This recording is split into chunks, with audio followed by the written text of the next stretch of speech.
O imperador que o Brasil nunca esqueceu. Você sabia que o Brasil já teve um imperador que governou por quase meio século? Um homem que subiu ao trono ainda criança e transformou uma nação tropical em uma potência cultural e científica respeitada no mundo inteiro. Seu nome era Dom Pedro II, e sua história é tão fascinante quanto improvável. Imagine um menino de apenas 5 anos perdendo o pai e sendo arrancado da infância para carregar o peso de uma coroa imperial. Era 1831. E o pequeno Pedro ficava órfão de pátria antes mesmo de entender o que isso significava. Seu pai, Dom Pedro I, abdicara do trono e voltara para Portugal, deixando o filho sob a tutela de mestres rigorosos e políticos ambiciosos. Enquanto outras crianças brincavam, Pedro estudava latim, grego, árabe, hebraico, francês, inglês, alemão e italiano. Aos 15 anos, quando finalmente assumiu o poder, já dominava mais línguas do que a maioria dos diplomatas europeus. Mas Dom Pedro II não era apenas um prodígio intelectual. Ele era um visionário apaixonado pelo futuro. Em uma época em que reis e imperadores viviam em palácios dourados, alheios à realidade de seus súditos, Pedro II preferia visitar escolas, conversar com cientistas e debater com escritores. Ele acordava às 6 da manhã, dedicava horas à leitura e mantinha correspondência com os maiores pensadores da época: Victor Hugo, Charles Darwin, Louis Pasteur, Richard Wagner. Enquanto outros monarcas colecionavam joias e propriedades, ele colecionava livros. Sua biblioteca pessoal tinha mais de 60.000 volumes. E foi com essa mentalidade que ele começou a transformar o Brasil.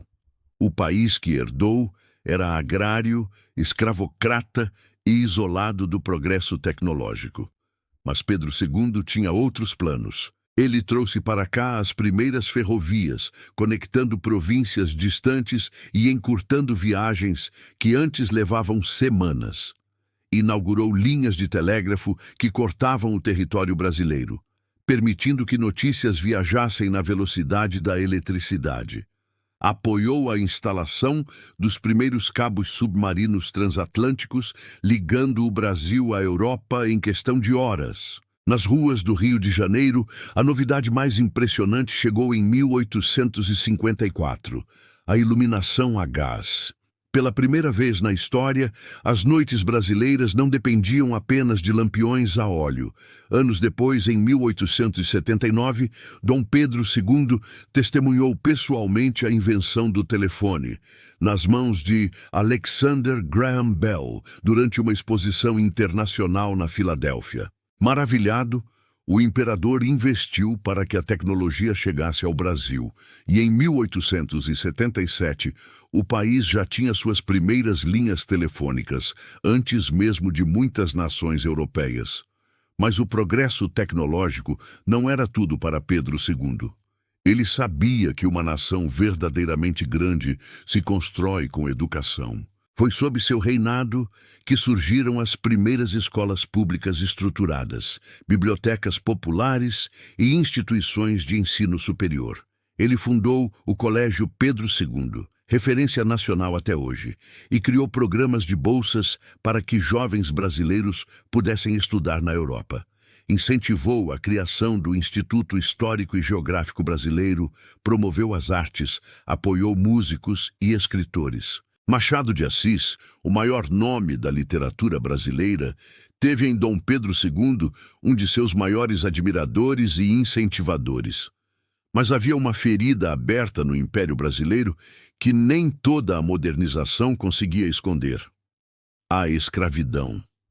O Brasil era um dos últimos países do mundo a manter seres humanos acorrentados, e Dom Pedro II sabia disso. Ele próprio declarava publicamente ser abolicionista, mas enfrentava uma elite agrária poderosa que via nos escravizados a base de sua riqueza. Mesmo assim, o imperador avançou gradualmente. Promoveu a Lei do Ventre Livre em 1871, libertando os filhos de escravizados.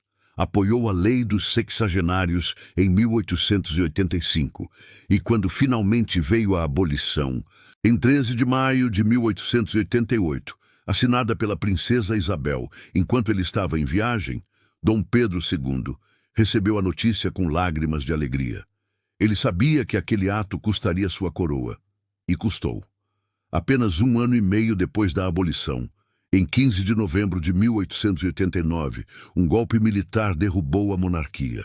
Dom Pedro II, já com 64 anos e cansado, recebeu a notícia da proclamação da República com resignação.